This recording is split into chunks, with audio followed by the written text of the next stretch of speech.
I don't scare easily.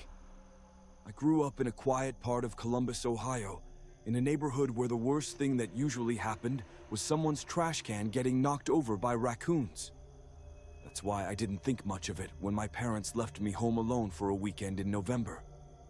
I was 17 at the time, a senior in high school, and honestly glad for the break. They were going to visit my aunt in Indiana, and I had a pile of homework, a new horror game to try, and an empty house all to myself. That Friday night, everything felt normal. I heated up some frozen pizza, watched a movie, and stayed up until around 1 a.m. I was halfway through a YouTube rabbit hole when I heard a single knock on the front door. It wasn't loud, more like someone tapping their knuckle once. I paused the video and sat up. Who the hell would be knocking at 1 a.m.? I peeked through the front window, pulling the curtain back just a few inches. The porch light was on, but there was no one there. I stood there for a while, waiting, thinking maybe I imagined it, or maybe a tree branch hit the siding. I double-checked the front door lock, shrugged it off, and went back to my room. 10 minutes later, I heard it again. Knock, just once. Same quiet tap. This time it came from the back door. That made me freeze.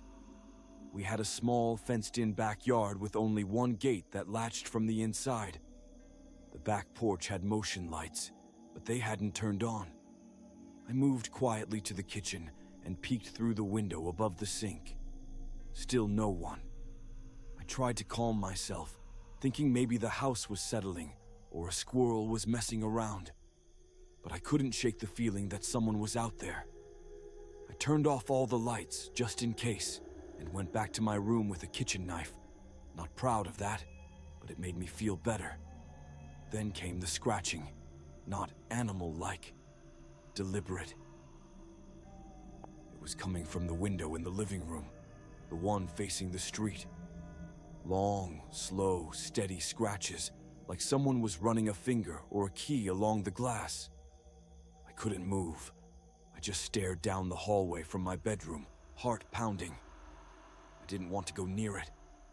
Eventually it stopped. That should have been it. But the worst part wasn't the scratching, it was the breathing. I was in bed, lights off, hours later. Maybe around 3:45 a.m. I had managed to doze off somehow, knife still under my pillow. I woke up because I thought I heard something, but it wasn't a noise. It was this low, steady breathing coming from the hallway just outside my door. Not loud, but close enough I could almost feel it in my chest, like someone was standing just out of view, breathing slow and deep. I didn't dare move. I just lay there, eyes open in the dark, listening. It lasted maybe a minute, maybe more. Then it stopped. I heard no footsteps, nothing. Just silence. I didn't sleep the rest of the night. As soon as the sun came up, I checked every inch of the house. All the doors were locked, windows shut. Nothing was broken, nothing stolen. It was like it never happened, but it did happen. The next night, Saturday, I was even more paranoid. I kept every light on. My phone was fully charged, and I had 911 queued up with my thumb on the call button. At around midnight, it happened again. Only this time, it wasn't a knock. It was a voice. Someone whispered, "Hey, I see you." It came from right outside my bedroom window. I didn't scream. I didn't move. I just sat there, staring at the window. The blinds were closed, and I wasn't about to open them. Whoever it was whispered again, "Why don't you come outside?" Then the blinds moved, just barely, like someone ran their fingers across them from the outside. I couldn't take it anymore. I grabbed my phone, ran to the bathroom, locked the door, and called the police. I was shaking so badly I could barely talk. They arrived in less than 10 minutes. The cops did a sweep around the house and the yard. No signs of anyone. No footprints. Nothing on the camera across the street either. They told me it was probably a prank, maybe a kid, maybe even a neighbor screwing around. But I knew better. I could still feel the voice in my ear. My parents got home Sunday afternoon. I told them everything. They didn't believe me. Not really. They said it was my imagination, that I scared myself being home alone and watching horror movies. My dad checked the locks again, just in case, and my mom promised they'd install cameras. That was it. But a week later, we got a letter in the mail. No return address. It was in a plain white envelope. Inside was a note. All it said was, "Thanks for the company. Nice house. We'll visit again soon." There were no fingerprints, nothing to trace, but the handwriting was small and neat, almost childlike. We installed cameras, motion lights, even got a security system. My dad started sleeping with a bat beside the bed. They never left me home alone again after that. It's been over 3 years now. I've moved out.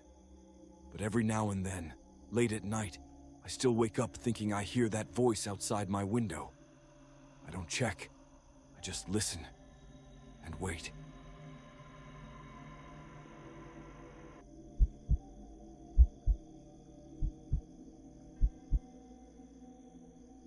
I used to think my neighborhood was safe. I grew up in a quiet suburb just outside of Denver, Colorado. It was the kind of place where people left their doors unlocked during the day and waved to each other while mowing the lawn. Nothing bad ever happened here. At least, not until the night I stayed home alone when I was 16. My parents had gone out of town for a friend's wedding in Utah, just for 2 nights. They offered to let me stay with my cousins, but I convinced them I'd be fine.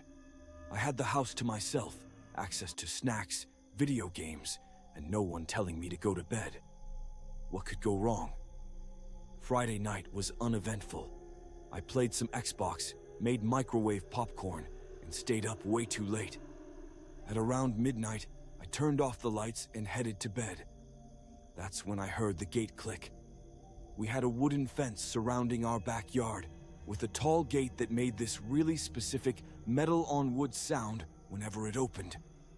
It was loud enough that I heard it from my upstairs bedroom. I froze. I didn't imagine it. It wasn't the wind. My first thought was that maybe it was the neighbors. Sometimes their dog would push it open, but they weren't home either. They were on a cruise. I walked to my bedroom window and looked out over the yard. It was dark, but the porch light cast a glow on part of the lawn. I didn't see anyone. I waited, watching. Nothing. I went downstairs, flipped on the kitchen light, and peeked out the back door's window. Still no one.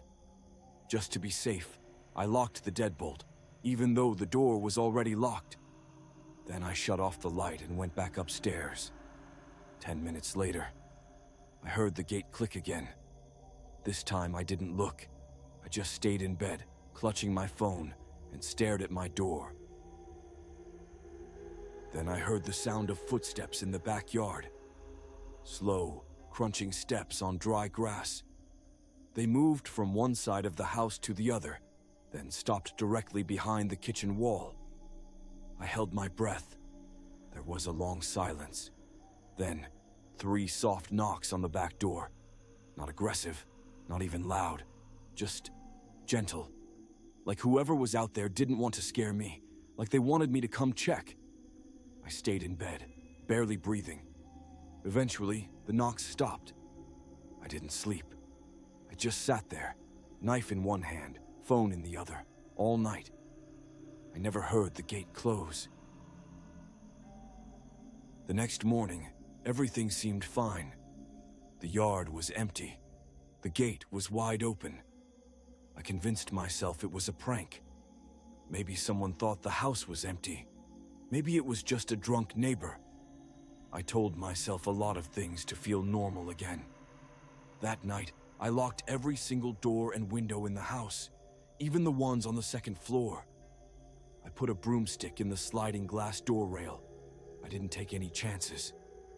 At around 11:30 p.m., I was watching a show in the living room with the volume low when I noticed something strange. The porch light had turned off. It was one of those motion-activated lights, so it only came on when someone walked by. It had been on earlier when I let the dog out, but now it was off. I got up and turned off the TV. The house felt unnaturally quiet. I walked to the back door and looked through the little window. At first, I didn't see anything, but as my eyes adjusted, I noticed a shape near the edge of the yard. A person, standing perfectly still. He was tall, at least 6'3", wearing dark clothes and what looked like a hoodie with the hood up. His face was shadowed. He wasn't moving, just staring at the house. I backed away from the window so fast I almost fell. I turned off the lights and ran to the front of the house, thinking maybe I could get to the neighbors. But the second I looked out the front door peephole, I stopped cold. There was another guy standing across the street. Same hoodie, same height, just standing there, facing my house. I wasn't paranoid anymore. This wasn't a joke. It was something else. I dialed 911. My voice was shaking so hard, the dispatcher had to ask me twice for my address. I told them what I saw and that I was home alone. They said an officer was on the way. I sat in the hallway between the kitchen and stairs with the lights off, hiding. About 2 minutes later, I heard movement on the porch. Not footsteps, more like a soft shuffle. Then a whisper. Right next to the front window. He's still in there. I froze. There was no way they could see me. I was behind the wall. But they knew. Suddenly, I heard a bang from the backyard, then another on the front door. It was like they were trying to scare me or test the locks. Then, silence. The next sound I heard was the police knocking. The officers showed up just in time.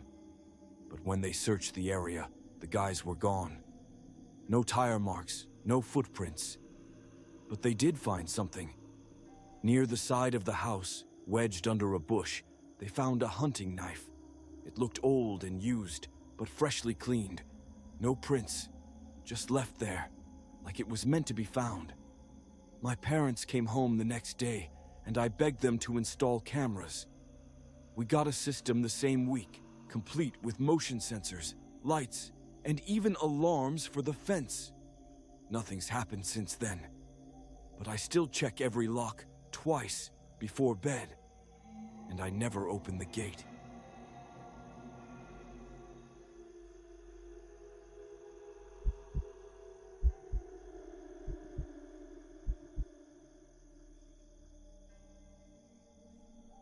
I've never liked being alone in the house.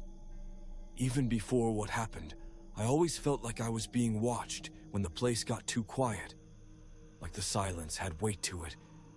But what happened the weekend my parents went to see my sister in college is something I've never been able to explain or forget. It was a Friday in early November, cold enough that the windows had started frosting at night. My mom and dad left early that morning for Ohio, and I had the entire house to myself until Sunday. I told them I'd be fine. I wasn't. The first night started normal. I made ramen, watched a couple episodes of a Netflix show, and scrolled through TikTok until my phone died.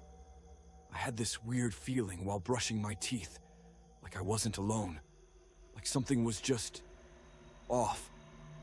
I even stopped and checked the hallway behind me. Nothing. I went to bed around 1 a.m., left the hallway light on, like I always do when I'm alone. It makes me feel safer, like if something was there, I'd see it coming. But I didn't. I woke up at 2:47 a.m.